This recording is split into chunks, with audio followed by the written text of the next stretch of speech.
আসসালামু আলাইকুম সুপ্রিয় দর্শক শ্রোতা, আপনাদেরকে আজকে আমরা জানাচ্ছি আন্তরিক শুভেচ্ছা এবং অভিনন্দন। শুভ সন্ধ্যা।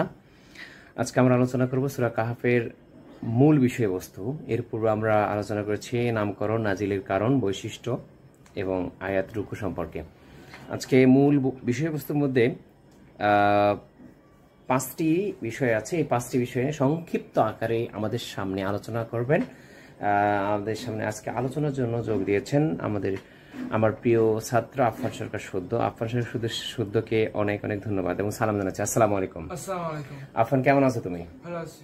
আজকে আলোচনার যে মূল বিষয়, তার মধ্যে প্রথমে তিনটি প্রশ্নের উত্তর ব্যাপারে যদি আমাদেরকে বলতে, কোন তিনটি প্রশ্নের উত্তর করা হয়েছিল একটু সংক্ষিপ্ত আকারে যদি বলতে। হযরত মুহাম্মদ সাল্লাল্লাহু আলাইহি ওয়াসাল্লামকে ইহুদিরা তিনটা কোশ্চেন করছিলেন। এই তিনটা কোশ্চেনে বেস্ট করে আমাদের এই সূরা কাহাফটা হয়েছে, আমি আগেও বলছি।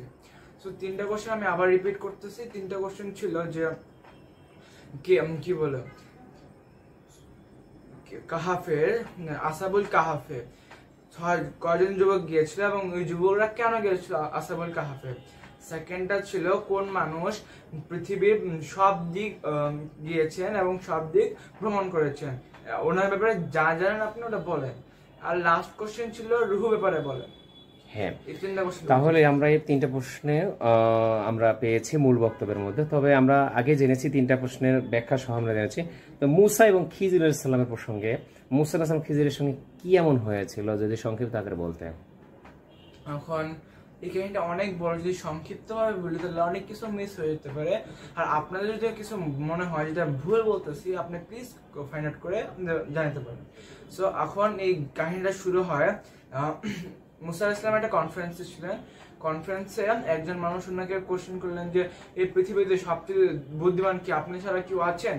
মুসা আলাইহিস সালাম ভাবলেন যে আমি তো আল্লাহর রাসূল, আমি তো আল্লাহর নবী, আমার ছাড়া বুদ্ধিমান এই সময় এখন কে বা হবে? উনি বললেন না, আমি সবচেয়ে বুদ্ধিমান। এটা শোনার পর আল্লাহ অনেক ক্ষিপ্ত হইলেন। ক্ষিপ্ত হয়ে বললেন যে তুমি যাও, একটা মানুষকে খুঁজে পাবা, একজন মানুষকে খুঁজে পাবা, ওই মানুষটাকে তুই মানুষটা তোমার থেকে বেশি জ্ঞান, তুমি সোজা পড়ে হাঁটতে থাকো। এটা শোনার পর মুসা আলাইহিস সালাম সোজাসুজি হাঁটা শুরু করলেন এবং সোজাসুজি হাঁটতে হাঁটতে হাঁটতে হাঁটতে অনেকদিন হাঁটার পর একজন মানুষকে পান, কি বলে, লাল চাদরে ঘুমন্ত অবস্থায় ঢাকা পুরো শরীরটা।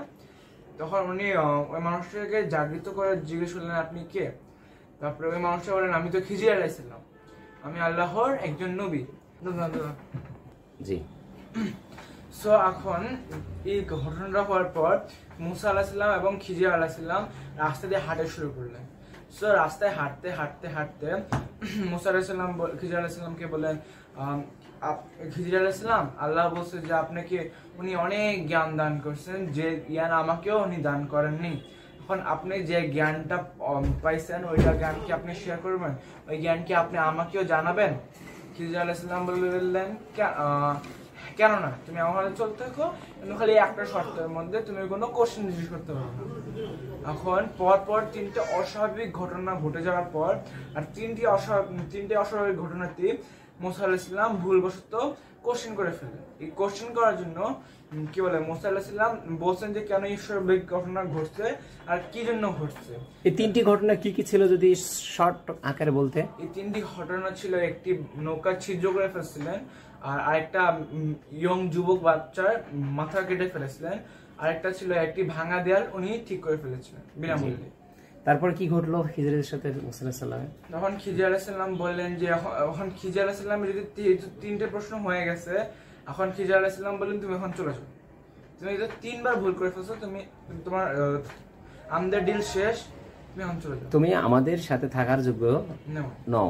কারণ তিনি বলেছিলেন যে আমার সাথে থাকলে কোনো কোশ্চেন করতে পারবা না। কিন্তু মুসা আলাইহিস সালাম তিনবারই প্রশ্ন করেছেন। আর এই প্রশ্নগুলো এই জন্য করেছেন কারণ এগুলো খুব স্পর্শকাতর ছিল। জি, আমরা এবার নেক্সট আসহাবে কাহাফ সম্পর্কে এখানে, জি আমরা তাহলে আসহাবে কাহাফ সম্পর্কে একটু যদি জানতে পারি, বলো।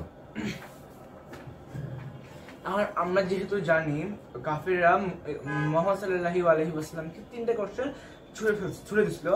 ওই কোশ্চেনগুলোর মধ্যে প্রথম কোশ্চেনটা ছিল আসহাবে কাহাফে কারা আশ্রয় নিয়েছিল এবং কেন আশ্রয় নিয়েছিল। এই সূরার মধ্যে ডাইরেক্টলি প্রথমেই বলা হয়েছে এই জিনিসটা। অনেক ঘটনাটা আমি অত্যন্ত সংক্ষিপ্ত রূপে বলার চেষ্টা করছি। এখানে হয়েছিল যে 2-3 হাজার বছর আগে একটি রাজত্ব ছিল, রাজ্যে 7-8 জন ভালো মানুষ ছিল, ভালো যুবক ছিল, ইমানদার যুবক ছিল, কিন্তু ওই পুরো রাজ্য অনেক খারাপ ছিল, মানে অনেক খারাপ, মানে সব তারা তখনকার জালিম বাদশা ছিল, ছিল এবং প্রচুর খারাপ কাজ হইতো, এবং মানে এরকম কোনো কাজ খারাপ কাজ নাই যেটা ওদের সেখানে হইতো না। এখন এটা দেখার পর ইমানদার বান্দারা করলো কি, আর ভাবলো যে আমরা যদি ওদের সাথে থাকি তাহলে আমরা তো নষ্ট হয়ে যেতে পারি, আমাদের ইমান নষ্ট হয়ে যাবে। এই জন্য ওরা সোজাসুজি হাঁটতে থাকলো ততক্ষণ পর্যন্ত না ওরা একটি গুহা দেখতে পারলো, আর রাত হয়ে গেল। এখন রাত হওয়ার পর ওরা সবাই অসংখ্য টায়ার্ড হয়ে গেছে, ভাবলো যে গুহার মধ্যে বিশ্রাম নিয়ে নি। এখন গুহা ঢুকার সাথে সাথে ওরা ঘুমন্ত অবস্থায় আল্লাহ ঢুকিয়ে দেয়। এখন এরকম ভাবে 309 বছর ধরে টানা ওরা ঘুমিয়েছিল। এখন ঘুম থেকে ওঠার পর ওদের সবার অনেক খিদা লাগছে। এখন খিদা লাগছে এই জন্য একজনকে পাঠিয়েছে গ্রোসারি স্টপে খাবার আনার জন্য। ঠিক আছে, খাবার আনবে। এখন ওরা যখনই মুদ্রাটা বের করছে, মুদ্রা তো ভীষণ পুরনো মুদ্রা, দোকানদার দেখেই বুঝে গেছে যেটা কি বলে অনেক পুরনো মুদ্রা, আর এখনকার মুদ্রা না কিছু একটা গোলমাল আছে। এখন সবাই ঝগড়া করা শুরু করলো, যেটা কি হয়েছে, তুমি চুরি করছো, ঘর থেকে তুমি চুরি করছো, এরকম বলা শুরু করলো। এই জন্য তখন যুবকটা বললো, ঠিক আছে, আপনি যদি আমাদের কথা বিশ্বাস না করেন আমাদের চলেন, আমি আপনাকে এখন এই জায়গাটা দেখাচ্ছি। এখন ওদের সাথে নিয়ে গেল এবং গুহার সামনে ঢুকানোর সাথে সাথে 7-8 জন যুবক সাথে ইন্তেকাল করলো। এখন এই জিনিসটা দিয়ে আমরা বুঝতে পারলাম, মানে আল্লাহ বুঝতে চেয়েছিল যে মৃত্যুর পর একটি পুরনো জীবন আছে। এখন ওই সময়কার মানুষের না বেশিরভাগই বিশ্বাস করতো না যে মৃত্যুর পরে একটি পুরনো জীবন আছে। সো আল্লাহ এরা যারা আঙ্গুল চোখের দিকে দিয়ে বুঝাইতে চেয়েছিল যে মৃত্যুর পর একটা পুনর্জীবন আছে, আর ওই পুনর্জীবনে তোমাদের মেইন জীবন, তোমার ইন্টারনাল লাইফ। তার মানে আমরা আসহাবে কাহফ থেকে জানতে পারলাম যে তাই সেই যুবকদের দ্বারা ওই তৎকালীন মানুষদেরকে বুঝাতে চেয়েছেন, তারা ওই টাইমে বিশ্বাস করতো না, যারা ইহুদি খ্রিস্টান ছিল, যে মৃত্যুর পরে কোনো জীবন বলে কিছু নেই। কিন্তু এদের জীবিত হওয়া 200-300 বছর পর জীবিত হওয়াটা এটা প্রমাণ করে যে এরপরে in the day of judgement সবাইকে উঠানো হবে মৃত্যুর পরে। সো আমরা নেক্সট কোশ্চেনে, মক্কার গরিব লোকদের ব্যাপারে আল্লাহ তাআলা বড় লোকদের হুঁশিয়ারিমূলক কোনো কথা বলেছেন কি না? এই আয়াতের মূল বক্তব্যে এই ধরনের কোনো কথা আল্লাহ বলেছেন কিনা যদি বলতেন। হ্যাঁ, এখন সূরা কাহাফ মেইনলি 3টা কোশ্চেন ছুড়ে মারছিল ইহুদিরা, ওটার উপরে বেসড। বাট কিছু কিছু জিনিস অফ টপিকও আছে যেটা আল্লাহ ভাবছে যে ইনক্লুড করা উচিত, যেটা আল্লাহ ইনক্লুড করছে। সো এই ইনক্লুড টপিকের মধ্যে ছিল যে ওই সময় বড় লোকরা, মানে মক্কার তো অনেক বড় বড় লোক ছিল, মানে অনেক ধনী ব্যক্তি, অনেক ম্যান্ট অশক্ত মানুষ। এখন ওরা একবার করছিল কি, মুহাম্মদ সাল্লাল্লাহু আলাইহি ওয়াসাল্লামের কাছে গিয়ে বলছিল যে শুনেন, আমরা আপনার ধর্ম গ্রহণ করব, কিন্তু আপনি বলেন কেমন জানি হয় না, আমরা এত ধনী লোক, এই ভিখারিদের সাথে বসবো, ভিখারিদের সাথে নামাজ পড়বো, আপনারা যদি ভিখারিদের সরাই দেন তাহলে আমরা ভাবতে পারি আপনার রিলিজিয়ন গ্রহণ করার। এখন এটা শোনার পর আল্লাহ অসংখ্য ক্ষিপ্ত হয়ে গেলেন এবং প্রচুর রাগ করলেন। এই রাগ করার সাথে সাথে মুহাম্মদ সাল্লাল্লাহু আলাইহি ওয়াসাল্লামকে বললেন যে হে নবী, তুমি ওদের কথা শুনো না, আর তুমি যদি ভালো মানুষ গরিব মানুষদের বাদ দিয়ে দাও তাহলে তোমার নবীয়তি এখনই আমি নিয়ে নিব। এই জন্য তুমি ধনী মানুষদের নিবা না। আর কারণ গরিব মানুষরাই মেইনলি ইসলাম ধর্ম গ্রহণ করবে, ইসলাম ধর্ম পালন করবে, এবং আপনি মরে যাওয়ার পর ইসলাম ধর্ম প্রচার করবে। কিন্তু ধনী মানুষরা আপনি যদি সামনে থাকেন তারপরেও এক ওয়াক্ত নামাজও পড়বে না।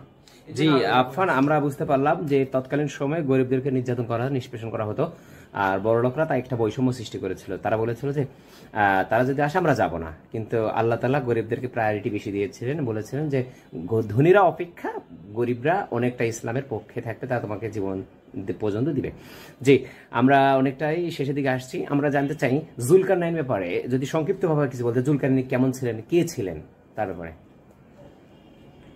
এখন আপনি জীবনে এমন মানুষ শুনছেন বা দেখছেন, ঘটনা শুনছেন যে একটা মানুষ মারা যাওয়ার পরে পুনর্জীবিত হয়েছে। এখন জুলকারনাইন মানে হচ্ছে রিইনকার্নেশন বা রিবর্ন হওয়া।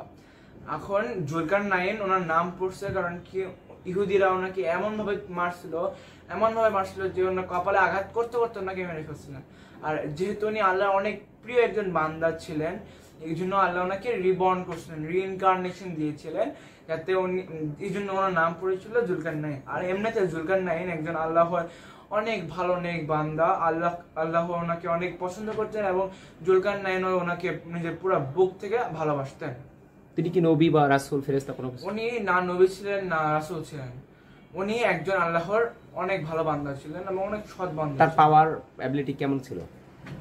আল্লাহ ওনাকে যদি একজন বান্দা বানিয়েছেন, না ওনাকে নবুয়ত দিয়েছেন, না ওনাকে রাসূল, ওনাকে অন্য কিছু করছেন, বাট ওনাকে কোনো নবী থেকে কম মর্যাদা বা কোনো নবী থেকে কম পাওয়ার দেওয়া হয় নাই। অনেক নবী থেকে ওনাকে বেশি ক্ষমতা দেওয়া হয়েছে।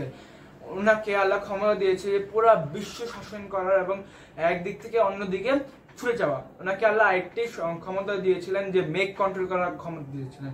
উনি যেখানে যাবেন ওখানে বৃষ্টি হবে, যেখানে যাবেন ওখানে অসংখ্য রোদ পড়বে।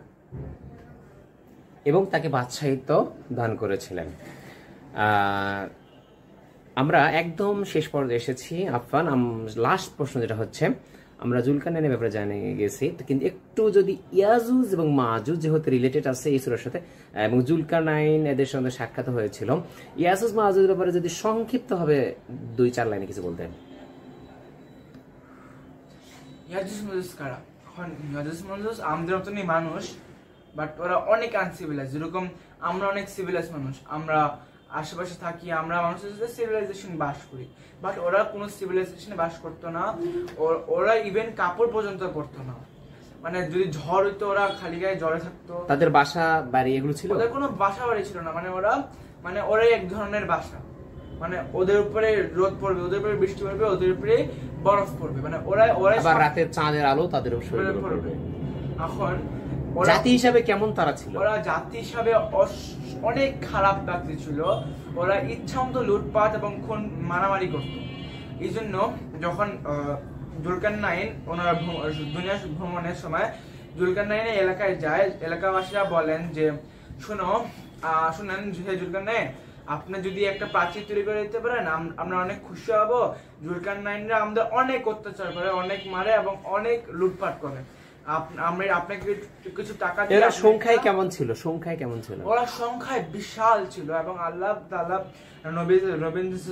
নবী রাসূল সাল্লাল্লাহু আলাইহি ওয়াসাল্লাম কি বলেছেন যে 1000-এর মধ্যে 999 জনই জাহান্নামী হবে এবং একজন হবে জান্নাতি জুলকারনাইনদের মধ্যে।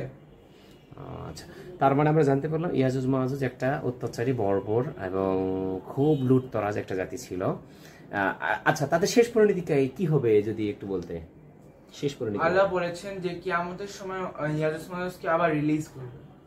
এখন মানে ওই প্রাচীরটা ভেঙে ফেলবে। মানে প্রাচীর যখন তৈরি করছিল, প্রাচীর এখন প্রত্যেকদিন খুঁড়ে, ওরা এখনো আজকে খুঁড়ছে এরকম। মানে ওরা খুঁড়ে একদম একটু বাকি আছে খুঁড়া। এখন ওরা যখন এটা দেখছে তখন ভাবছে যে ঠিক আছে, সমস্যা নাই, আমরা কালকে এসে খুঁড়ে আবার শেষ করে ফেলবো। শেষ পর্যন্ত তারা ভেঙে ফেলে, তারপরে কি হবে? এরকম করতে করতে করতে করতে একদিন আল্লাহ ইনশাআল্লাহ বলবেন এবং ভেঙে ফেলবে পরের দিন এসে। এটা করার পর ওরা পুরো পৃথিবী ধ্বংস করে ফেলবে। ওরা আকাশেও তীর ছুড়বেন আর আল্লাহ ওদের ডিলিউশন দেখাবেন যে আমরা আকাশের সব বান্দারা মরে গেছে। এখন এটা হওয়ার পর অনেক দিন ইয়াজুজ মাজুজ অনেক দ্বন্দ্ব ছড়াবে, পৃথিবীর অবস্থা অনেক খারাপ চলবে। তখন আল্লাহ করবেন কি, একটা মহামারী রোগ দিবেন ইয়াজুজ মাজুজের উপরে এবং সব ইয়াজুজ মাজুজকে মেরে ফেলবেন। Thank you. শুধু তোমার থেকে সংক্ষিপ্ত আকারেও হলেও আমরা সূরা কাহফের পূর্ণাঙ্গ মূল বিষয়বস্তু জেনেছি। দর্শক যারা শুনলেন, এতক্ষণ ধরে দেখলেন, সবাইকে আমাদের পক্ষ থেকে জানাচ্ছি শুভেচ্ছা এবং অভিনন্দন। আসসালামু আলাইকুম ওয়া রাহমাতুল্লাহ। আফফান, তোমাকে অনেক অনেক ধন্যবাদ। ভালো থাকবেন, সে পর্যন্ত সুস্থ থাকবেন। আগামী পর্বে নতুন কোনো ভিডিও নিয়ে আপনাদের সামনে আসবো ইনশাআল্লাহ।